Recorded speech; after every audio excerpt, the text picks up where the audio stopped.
ole tuna hian Vairengte Badminton Club buat sain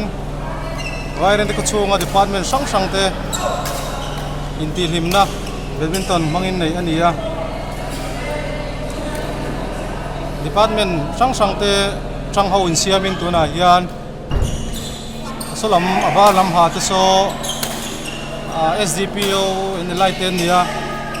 asen ha te hi CIJ W school in the light nia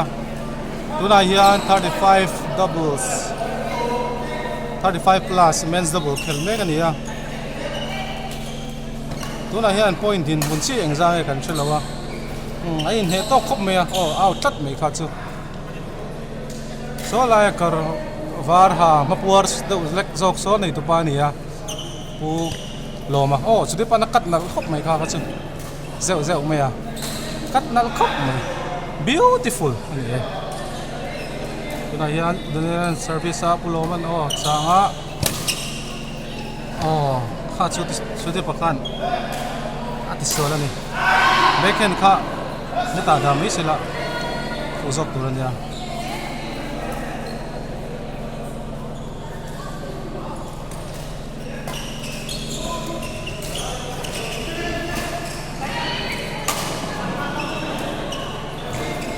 ala chahle mai kha chu tuna hian puar lama kan puar lam kan nei lo bangin generator man ni a generator man hian duai kan light hi pu sam lo deuh leka light tlem na suwa in khen ti har deuh lek thina tu ta ha kan lo soi man lo a pu lo ma khan ron da te khop mai kha chu a thiam wange ti fu ka ro kan chalo sol tat nei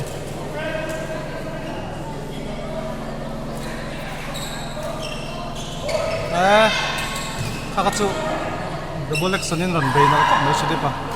thiam khop mai chu de pa hi hoin chu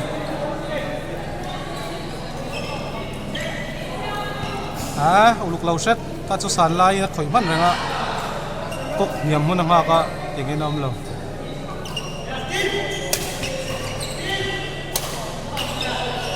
pulo ma hian a YouTube channel mi tur hian video ina cover ve nge ya an chak le si lo chuan upload tur nei don lo wa chuan an chak nge so nga ya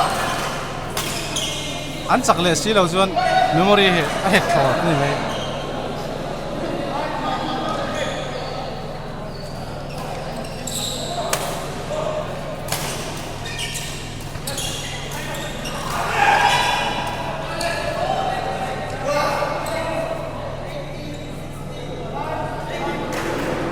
hian point din mun hi 9-13 9-13 ani chu kuna hian avar lampang an tran deuh lek nga ya an point thar ne point li lai me ni a chaktor zok la chiang lo convert thakop mai outlet patika tuna suripan lap lo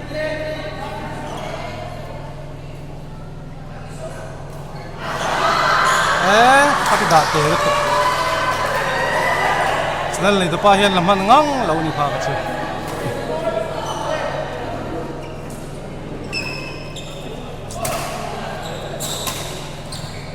tuna hian point din mun 14-10 out khan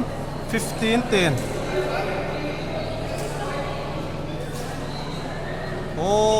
point lo kha so zo khan first game chu zauta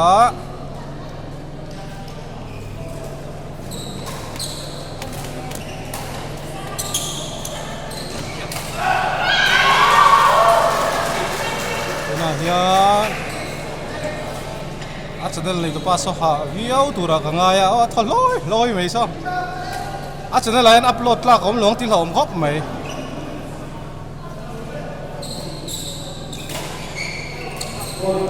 so to me ya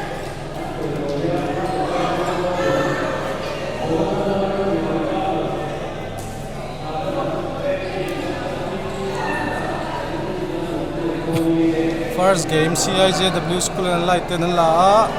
tuna hian second game anton le do ni service tur so pu daniela dia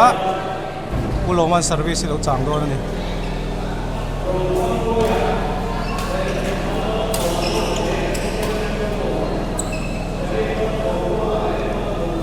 adjustment swal tat mai kha chu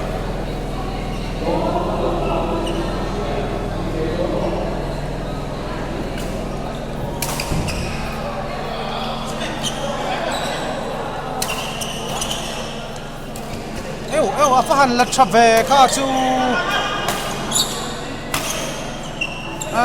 dikla ta lo tuk sude pai lapin na lapki thave khop me sude pai nai ta ka tanga lap pai chu han lang me har su thina kha ka chu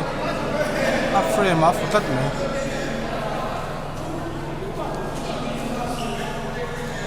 chuan in pulo matan an lita tuna hian kha chu ball ka duai na en rei chu ni try har shat la pathai tur chu ni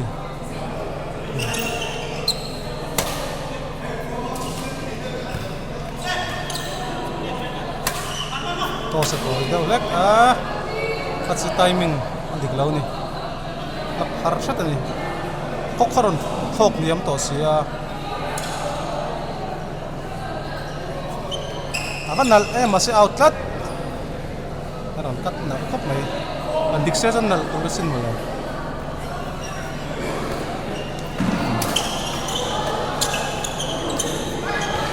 sudi pasu duai chon lap chapai to lo ngen china men's the block khel to chaw do nge mo le service outlet mai duai sang tok lo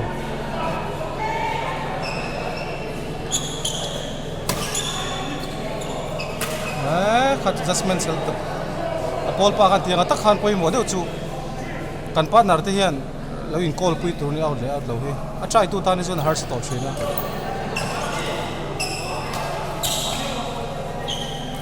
khat adjustment dikta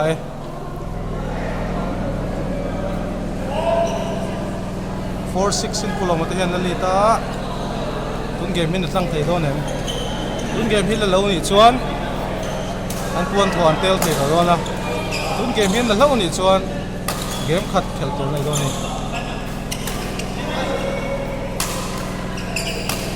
kasu swear goal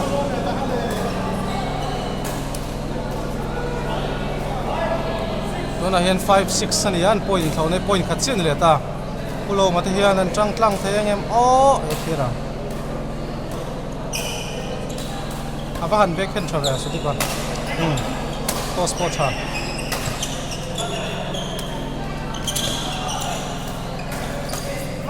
out tat mai kha chu khatianga ta khan su te bahin control la chu al samdo ti mai thei hian out tat zela 7-5 nin point in anh cá đang sầu bền là ta áp hành lấp xe em phát xuất cho nên là lấy tụi pa lấp chặt lẽ mày khát chứ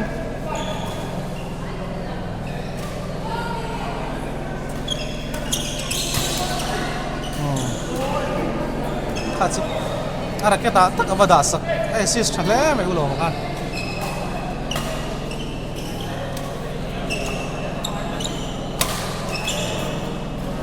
khát tiền chết khát nia sai ta trangin off balance so lap chu lap na to thien si lawa chuang zon lap lo khan ma ni ka phoi kan siam mem le zo mai do nia lap li lovin ka chu kat thara to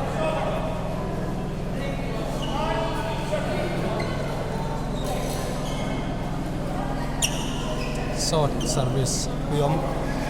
service so ti ha takarelia point khat mun en ang rang chawangin service fee ringai em em a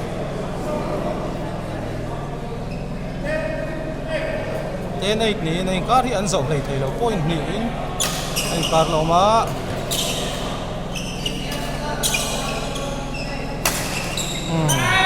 sudi pan hlapi su na ni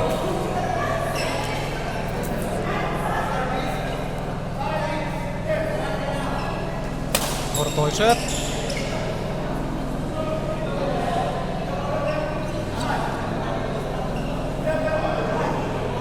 11-6 14-9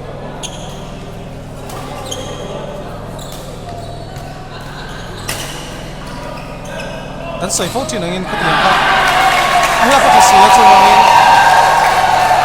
sige pa hina pa na katiang laptop ka an pek phone ni zon tan san sa sadon nata ni lopon sang taka kan soi mek lain ka buk ka sang taka an vor ni lo vek chuan nata anda thi mai ani lo zon sudi pa lap phak le kan da reng chuan an tan sa som lo outlet mai ka chuan online ram fu viawa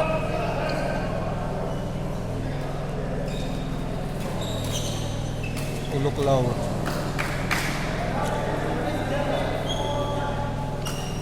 kapo uluk law tat katiang ka poi ni uman tim kurangai first ball kan la ka tangen game in siam to chu wangin service first ball tim kurangai me ma katiang kolam do out thau yin chu kapo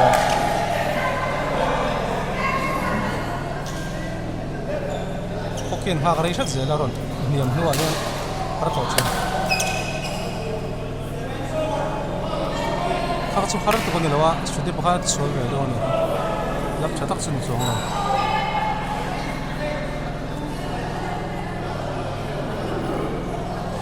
wala yan kan point din ni kan chule talawa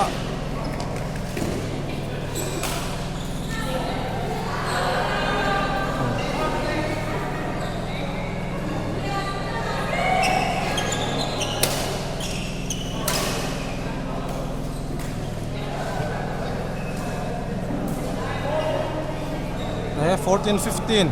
pulo mati an hiam le to zok ni mo ad nal lutuk kha chu disep nal lutuk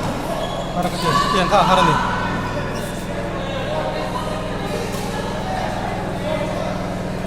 riswa ka chak chala ngai me mo tiat dosan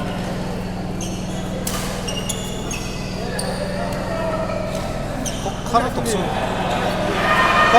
su ni lo sin ma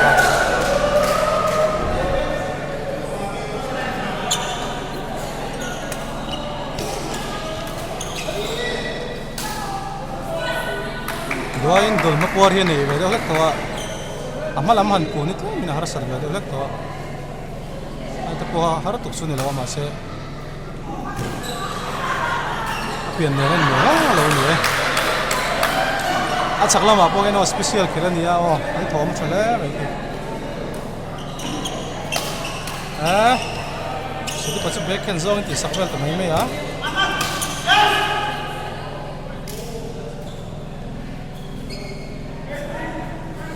18-15 point to win thauta avar lampang hi an chak nge ngai sia an chak lo chuan an puan thua telan howang ngai to 16-18 in karon phizim le shat ta chak thei out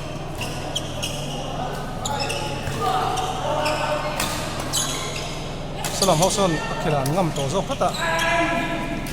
second and kill chan tat mai lo ma ten chan da wangai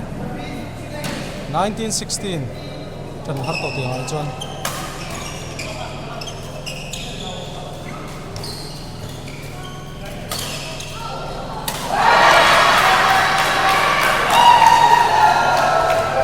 lak chave ha chu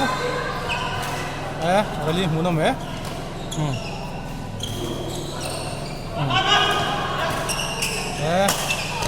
pulo ma fa han chat thei a poi lu tuk ka kha chu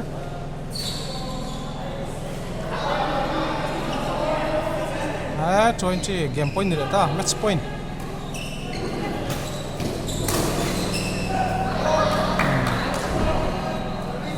ni game lan lo chu wang ni la chak thei ni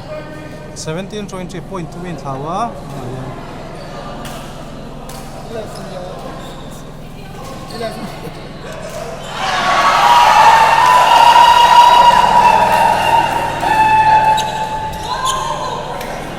Vairengte Aw hol na senso an sak chawani Pagkhan CIJW light 10 SGPU light chu tikhan straight ta nein 35 plus men's double chakjok ni na an chela SGPO in light pulo ma ta thian dun chu an bung ruwa zong zong ne a intel ho ngai to do ani sa lawen tu zong zong te lom tak me um we